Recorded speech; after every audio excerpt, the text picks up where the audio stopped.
Today we're going to be sharing with you guys a little bit behind the scenes, how we get our photos, and some photography tips, but also some incredible lesser known photo spots here in Bangkok. All right, let's go to our first location and see what we can get.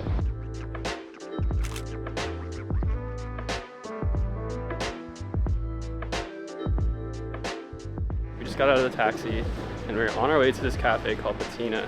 I was just scrolling around on Google and this whole area just seems very picturesque. Kind of got this old rustic, kind of worn down Bangkok vibe. So we're gonna go check out this cafe and see what photos we can get, and honestly just get breakfast too. Love it.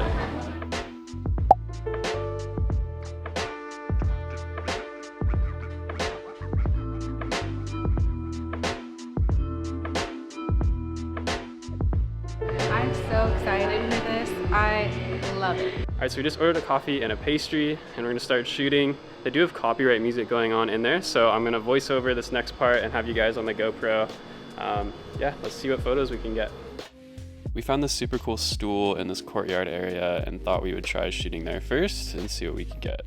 I generally recommend starting off with a zoom lens just so you have more flexibility with your compositions. The first shot we were really wanting was through this back door, just loving the framing it was adding and the reflections we were getting off the tiles too. One really nice thing about shooting in Bangkok is it's pretty much always cloudy, so you'll get nice diffuse soft lighting. We then made our way to the back of the coffee shop where we found this super cool round doorway. I decided to switch over to my favorite lens, which is the 35mm 1.4, just for added sharpness and overall better optics. All these images are edited with our Vintage Bangers preset, which we actually have available for sale. It's normally $4.99, but for you guys, it's just $2.99. All you got to do is enter WCYT1 at checkout. We'll have the link in the description below. We decided to make it back to the courtyard area and just kind of mess around with some different compositions with the stool in the corner. Then after that, we worked our way over to the side. I wanted to start incorporating some more of the architecture and found this kind of cool composition right here that I was pretty happy with. A little tip while shooting architecture is that you generally want to keep your camera as flat as possible or like parallel to the ground, because if you don't, a lot of times all of the corners and lines of the building will start to look kind of warped and bent and can be really distracting. So we saw this mirror right over here and thought it would be a good spot to try some portraits. So let's check it out.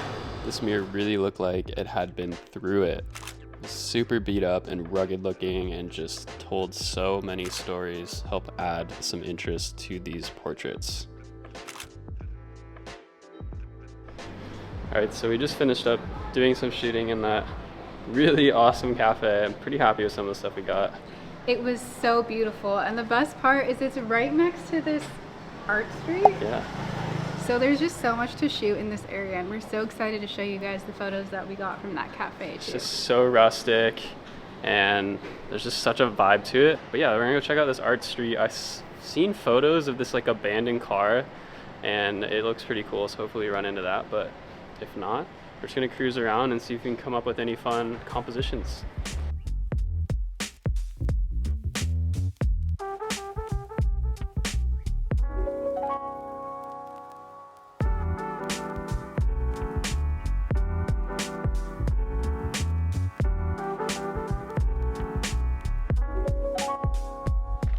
All right, so we found the car. It's in a cool spot.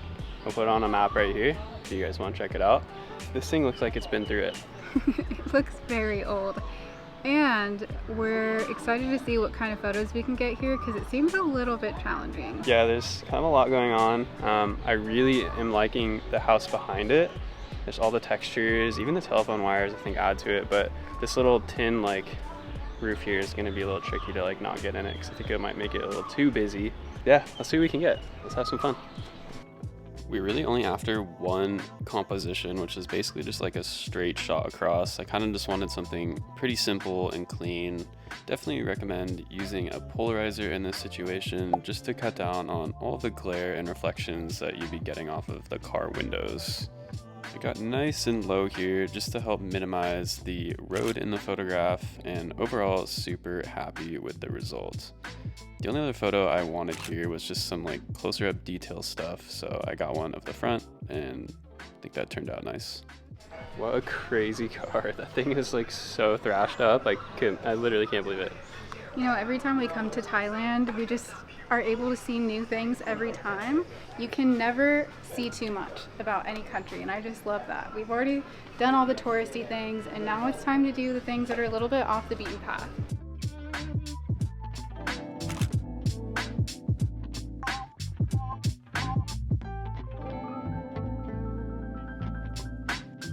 Okay guys, so we're really hungry, so we stopped at this cafe called Wallflower, and we're just ready to eat something.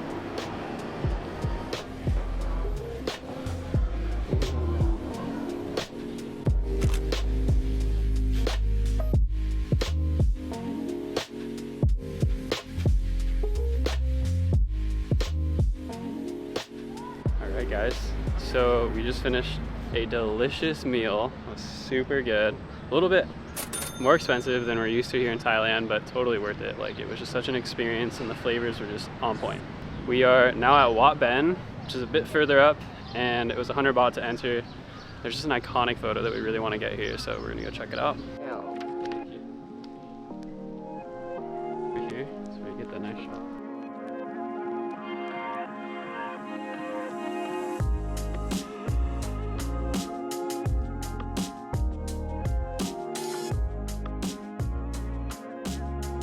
So this temple here is called the Marble Temple, or Wat Ben. The reason they call it the Marble Temple is because all this marble here is actually imported from Italy. You can get great photos here, especially after a good rain. It'll kind of coat the marble, you get some nice reflections. So one of my favorite parts about the temples is how quiet it is. It's like the only quiet place we've been to in Bangkok has been the two temples. It's so hard walking around the streets and there's just like fumes everywhere. You can never get a breath of fresh air, but coming here, it's very peaceful. We're waiting on, I don't know, there's doing a TikTok dance over here or something. So I got you guys going up here on the GoPro. Let's see what we can get. Here's the view. So nice, so nice. All right, let's go. All right, so for this photo, I think the biggest challenge is trying not to get any people in it, and also symmetry. I feel like if you are off just a little bit in terms of being centered, it's gonna really show in pretty much the entire photo. So we basically just spent the whole time just getting this one photograph, but really happy with the results. All right guys, we just finished up here at Wat Ben. Got some great photos, and took some photos of some strangers, which was kind of fun. They just came up and they were like, "What do you do for a living?" Photographer, take my photo. Yeah, and then I was just taking all their photos and their friends. It was kind of funny. But yeah, overall super happy with all the spots we've checked out today. Definitely got some good ones. And now the trick's gonna be getting a meter taxi. So let's see what we can do. Have to go out. All right, so that's where we're gonna end the video, guys. Let us know what you think of this photography vlog style kind of video. Be sure to pick up your Vintage Bangers preset. It's what we use to edit every single photo in this video. Remember to use the code WCYT1 at checkout. That way you can get it for just $2.99. Anyways, guys, thanks for watching. We will see you in the next one. Peace.